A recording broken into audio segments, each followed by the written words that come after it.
Welcome to Healthy Pets, Healthy Owners. I'm your host, Dr. Edmund Sulkowski, and I'd like to welcome Lisa Alley-Zarkades. Nice. Lisa, welcome to Yeah, Healthy thank you Pets, very much Healthy. for having me. I'm excited to be here. It's our pleasure. I'm very excited for you to be here. Lisa came in from California, and Lisa is the Vice President of Commercial Development for E.T. Horn, but she's of the Animal Wellness Division. And of course, we know that that holds dear to a lot of our hearts, the animal wellness. And I met Lisa probably 2 years ago, I believe now. Yes. And we'll talk a little later about that specific thing. But there's something interesting that Lisa had done in her history with was it always with Horn? Yeah, I've spent 26 years 26 with years the with Horn Horn. Company. I've worked a couple other places as well. You were in the food development division of Horn, and we wondered, like, what is the food development division? You think of food as maybe an apple that you pull off a tree, or a hamburger that you take out of a package, but there's a science to food. Yes. And would you tell us a little bit, Lisa, what that science means and what that is and what it means to us? Okay. Yeah, well, foods that you prepare at home, in some ways you are creating a science experiment when you bake and you fry and you stir something on the pot or you make candy. So what makes it different about doing it in volume and for a number of people for a product that's going to be a finished product is there's a lot that goes into it. Obviously, it has to be safe. It has to be put in a package that is appropriate. It has to be able to be shipped around the country, may undergo heating, could be frozen and then thawed. And so there's a number of circumstances that eventually when the consumer gets the product, it may not look like the original product. So product development is where we focused our time, and there's a whole science behind how to make a product work at the pilot, at the bench, at the pilot, in production, and then in distribution. And that's food science. So you want a safe package, something that's not going to leach into the product and change and alter its chemical makeup or become a toxin? Well, safety has to do really about if there's yeast and mold growing in the product. All right. If the product package is breached, then obviously you can have bacteria get in there. Fats can go rancid. So there's a number of things to keep the product safe. Certainly you want to prevent any contamination due to bacteria, as you know, that's in the news all the time. Yes, right. So this is all about providing food that's safe. Also, it has to still taste good, the texture has to be what you expect, and it has to look appealing. So there's quite a bit that goes into that. So you have a laboratory set up, or a kitchen, laboratory and or kitchen setup, that type of Most operation? companies have a research facility at their plant, and these people all wear their little white coats, and they have a really nice kitchen, but it looks like a lab, and they have all the different pieces of equipment to evaluate the process along the way. And they test things, and they might test the viscosity, they might test how much something compresses or if it breaks too easily. There's all these different tests you can do depending on what's a baked good or if it's a protein bar or it's a beverage. And then you have to do a pilot scale up. Which means what? Which means now you've made it on the bench. What happens when you make it in the plant? Well, if you've ever made a double batch of cookies, you probably have experienced this, that your recipe changes when you upscale to a larger volume. So this definitely happens in a plant. Because that changes cooking time. So you have to make it in the pilot batch, and then to actually have it transfer to work in the full production scale.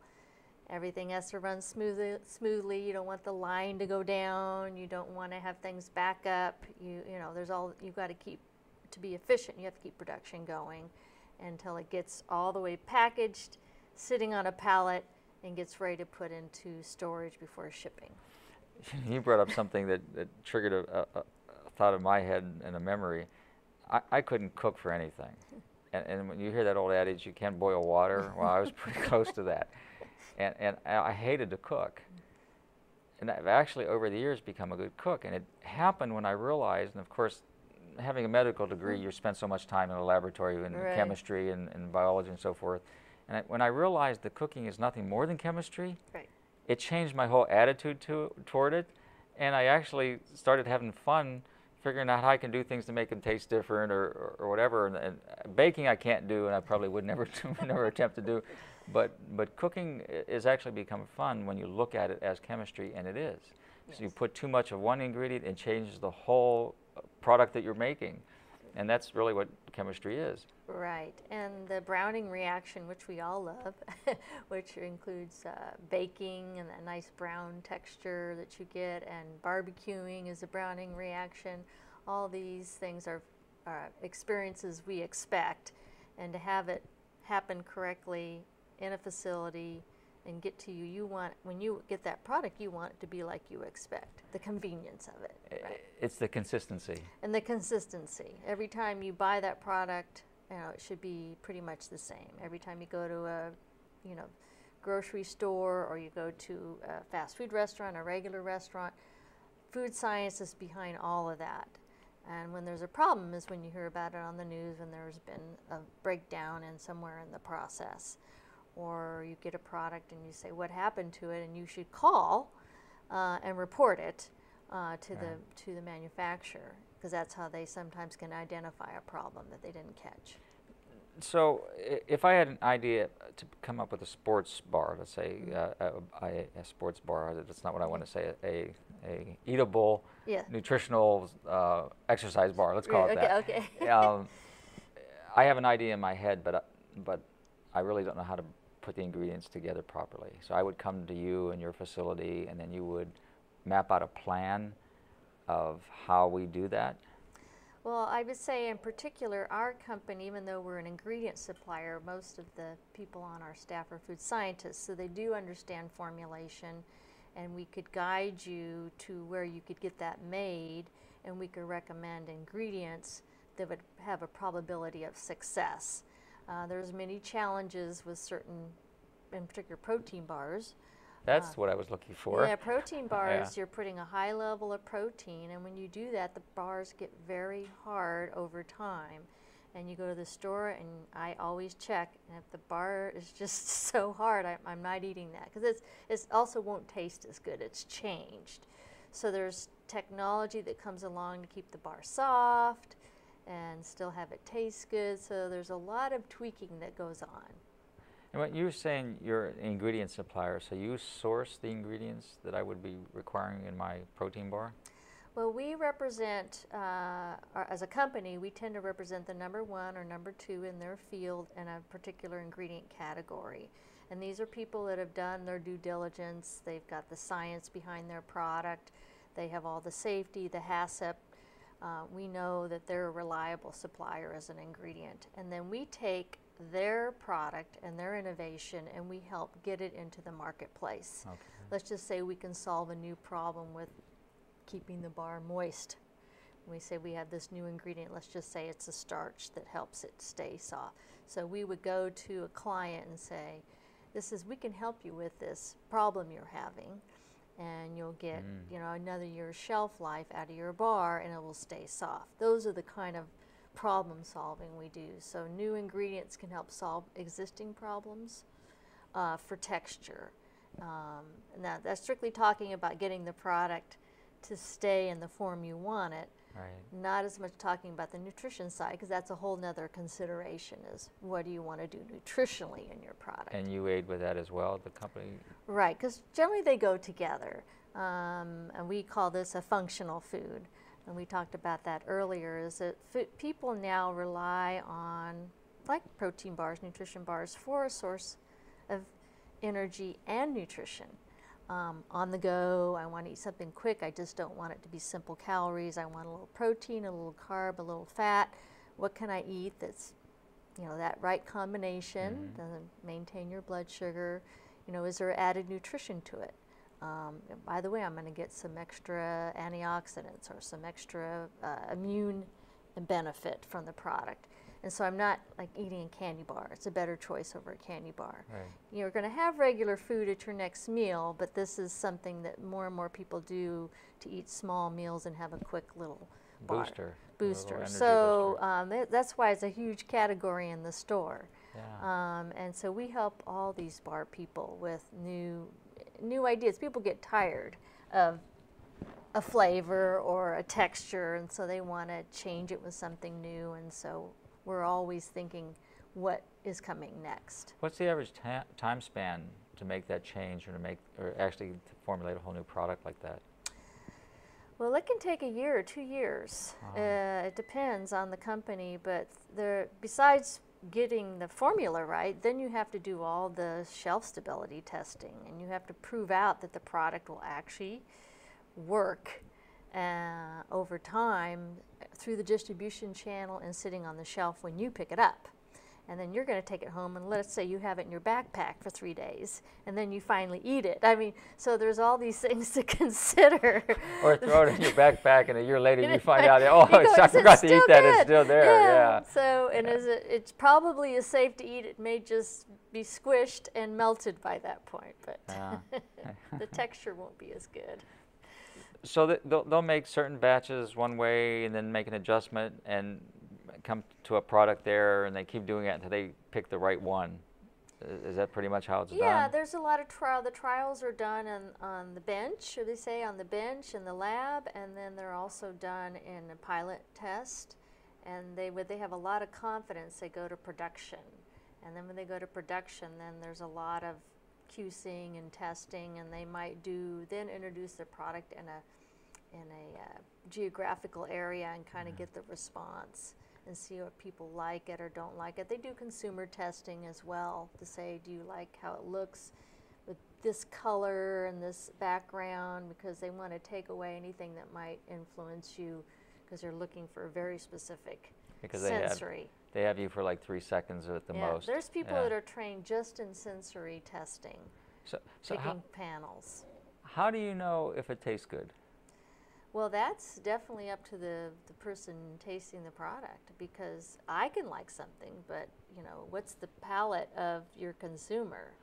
Well, when you're developing this product and you're about to bring it to market, and you take it off the bench and it's in production, who has decided that it has a good taste, a good flavor? Well, hopefully your consumer studies have demonstrated that.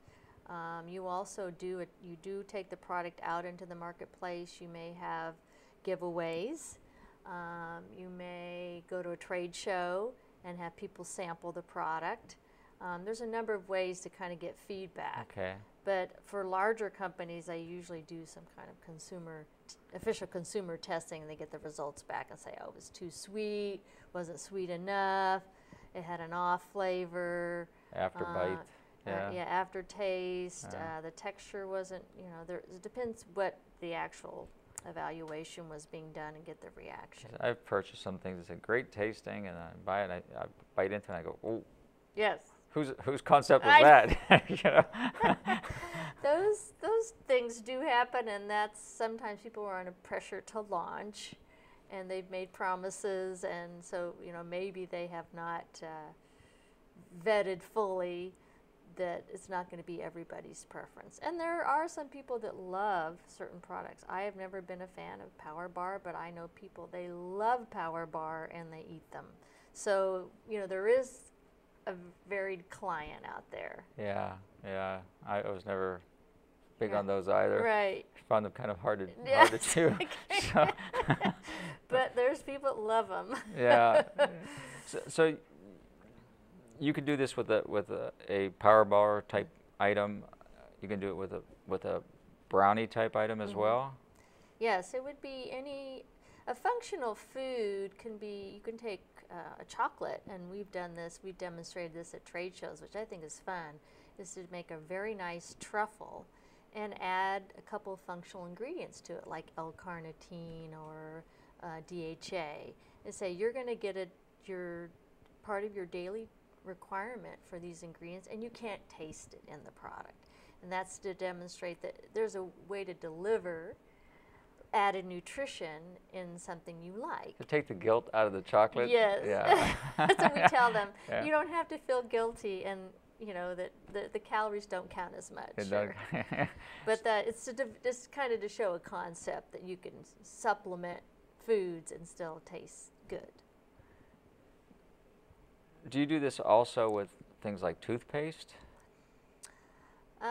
Well, I'm not I say on the We're off science the food a little bit, but toothpaste is a whole nother, it has developed in a whole nother way. I have to say, I know that there's different abrasion type ingredients that help with the cleaning of the teeth. Only thing is you're not supposed to swallow the toothpaste. You're supposed to spit it out. Most of it's toxic. Yeah. But yeah. I didn't want to divert off that. Yeah. I was just kind of curious if you were involved in any of those things like that. Yeah, sometimes I just know that they're trying different silicas and whatnot to maybe help with some of the abrasion or not, as you know, to protect the teeth.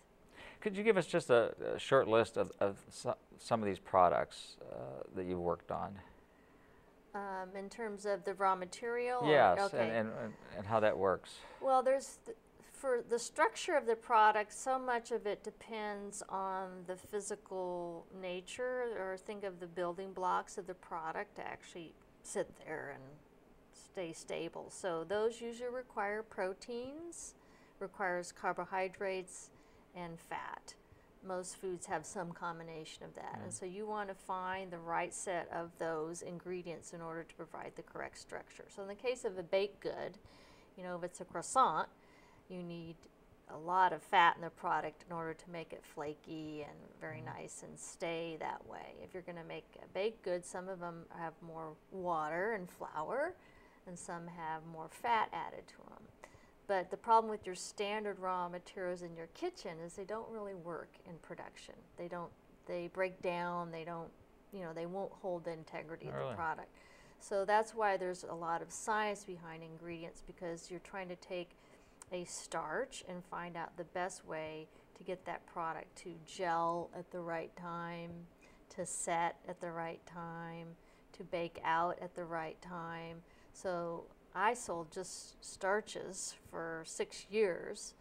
My background is starch chemistry, and there's a lot of science behind it. I would have never knew that existed. And there's all different sources of starch, from potato, from corn, from wheat, from rice, from tapioca, and they all act different.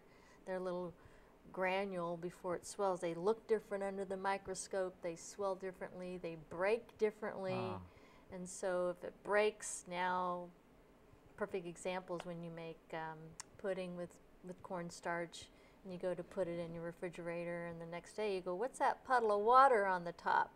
Well, the natural hydrogen bonds all want to come back together, and they just squeeze the water out, and so now you have the breakage of the starch gel. And that's just what it does. So you don't want that to happen in production, because then you'd have a failed product. So. And then heat affects every one of those differently? Yes, and heat is very important. So is pH, because pH can drastically change how the proteins interact, and also what happens with the starches. Acid environment is safer for food production. So if you want to not worry about bad things growing, foods that are under 4.5 pH, you don't have to worry about the bad bacteria. Because acidity, not in the body, but acidity outside the body does kill bacteria and virus and fungus, But a lot of foods are more neutral pH, so then you have to build in this safety factor so that when you get the product, you don't have contamination, which is very dangerous. So you add such things like citric acid or something to that effect? You can acidify the product. You can control the moisture of the product. If you lower the moisture content in the formula, there's less water available to the microorganisms to grow. So it's called water activity. You can add more salt, which was typically what was done for many years before food science really developed. Is people, how did they preserve their foods? Salt. They added a lot of sugar and a lot of salt, which the microbes say that's not a good environment for them. The water's not as available for them to grow. And then the other way was to dry a product and smoke a product. And that's how you have products that you can keep for so long. And canning was really our first attempt to really get shelf stability, when you have all this produce and coming in, and then you don't want to throw it out. How do you save some of it? So canning became popular. And then the invention of frozen foods was significant, because it allowed us to take vegetables at their peak, freeze them, and now they have freezing and drying at the same time. Which is a whole nother... Yeah, which makes it much better. They rehydrate better, they bake out better, they cook up better. So all these things allow the foods, in order to get them at their peak time, keep them safe, and then still have the texture and the mouthfeel and the flavor that you want. So the freeze-dried has a very extensive shelf life. Yes, because you've taken the moisture way down and you dried it at the right time, the peakness of the vegetable, and so, or fruit. So it's a significant improvement, and you probably noticed that the frozen food section has greatly expanded because there's so much more we can do to get a quality product. It still looks good and appetizing. Right, and still handles all the mishandling, even you taking it home and letting it thaw out in your car before you get it in your house. And so there's a lot of abuse, and you have to plan that into your food. Yeah, I'm a fan of freeze-dried items, and Yeah, the dogs freeze-dried briskets. I even get I'm dry. The lights are drying us out right now. I think you're having the same problem a little bit. And we'll get some water here maybe in a minute. But the freeze-dried food I like very much, and I add a little bit of water to it. Right. And I like high pH water, and it just reconstitutes and is palatable and smells nice and everything. Well, a lot of things came along because of us trying to do things during difficult times. One was during the wars, where how do we feed all these men and get them their rations and that they don't get poisoned by them. Right. And so a lot of technology developed in those days, and then other thing is the space program. Yes. Created a lot of new opportunities to have, how do we have something that you can take somewhere and just add water to it and have it turn out. And then backpacking food.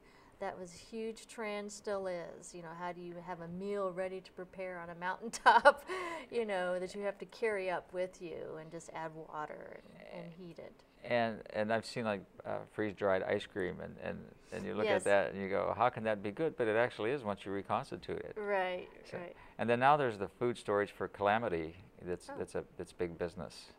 And I don't know if you've dwelled into that a little bit, but a lot of that is freeze-dried food. Yes, and I'm sure that the technology today is very important for that, because I think a lot of people are planning to have a great storage of food somewhere, and so if it goes bad, you can't eat it. Yeah.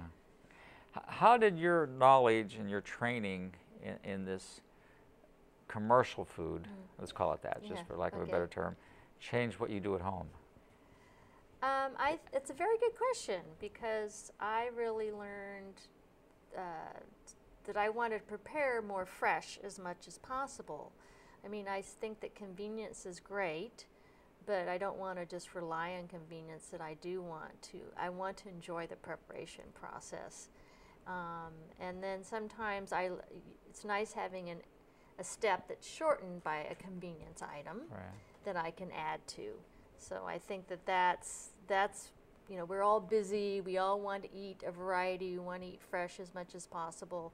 How do we get it all to happen? And today there's a lot more choices for consumers to make the food have a partial involvement in the step. And then if you just don't have time, you know, you pop something in the oven, and it's just already prepared for you. So do you pick packages up and go like, oh, I don't know, I don't think I want to eat that? Well, I mostly look at the calorie content because there's a lot of hidden calories in foods. There's quite a bit of fat, salt and sugar, which makes it taste good, but you have to I like to look at the calorie content and say, okay, this have protein in it.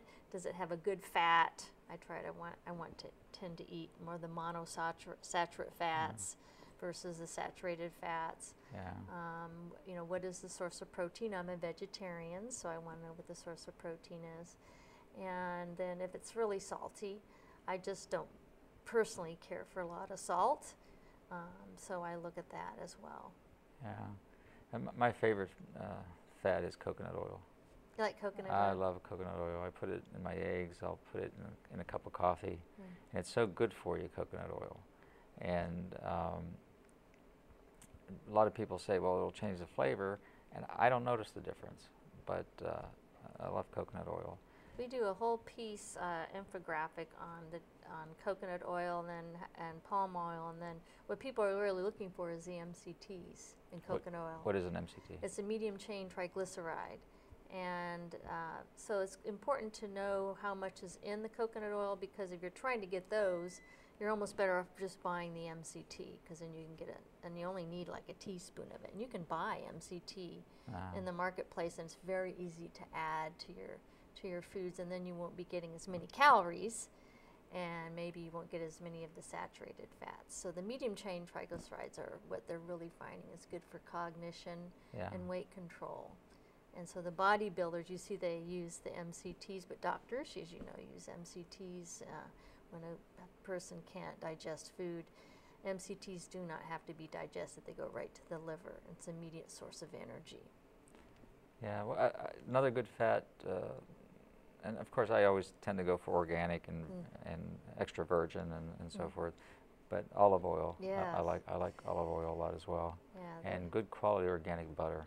Just as a vegetarian, you probably wouldn't use butter, but it is really beneficial for you. And so I'm a big fan of olive oil, and definitely you look at a whole set of societies in the Mediterranean that have been living on it and eating quite a bit of it, and you just have to wonder why they don't have some of the same health problems that we do. Exactly. And it's a great fat, and it's good to have the extra virgin first That's press. that first press, and you're getting all the nutrients and all the benefits, and it's not being watered down or so forth. And if it's a little too strong in flavor, sometimes for cooking, you can actually mix it with another oil if some people don't want the strong olive oil flavor. So Horn is located where? I didn't ask you that. Horn is located in La Mirada, California, which isn't too far from Disneyland in Anaheim. Been there, done that. It's Orange County, right on the border with LA County. Yeah, it's a beautiful area of the state, and lots of sunshine, and ocean's not that far away. Not that far away, and also it's it's great for commerce right there. There's quite a bit of industry that when you can access different parts of the Southern California market very quickly, and there's a lot of rail spurs around there, which that's are what I was really going to say. important. And then you have a couple airports that you can run to, and it's a nice area there. So, well, Lisa, we're coming to the close of our show. All right. And I want to thank you so much for coming on to Healthy Pets, Healthy Owners. Thank you. The knowledge that you have gives us such great insight and things that we don't think about, because we're used to just walking into a store, seeing how pretty the packaging is, grabbing it and taking it home. And it's interesting to hear what's really behind the scenes of what we're eating. And I think a lot of it is an eye-opener, because you don't think about it. And well, we're looking for new food scientists, so please, the youth of America, come to the food industry. We need more people interested in food science, and that'd be terrific. The science of food. That's right. The chemistry of food. Well, thank you again, Lisa, for being on on the show. Thank you for watching Healthy Pets, Healthy Owners. I'm your host, Dr. Edmund Sulkowski, and we had the honor of having Lisa Alley-Zarkades all the way from sunshiny California. Have a great day. We'll see you next time. Remember, a healthy pet is a happy pet, and a happy and healthy owner.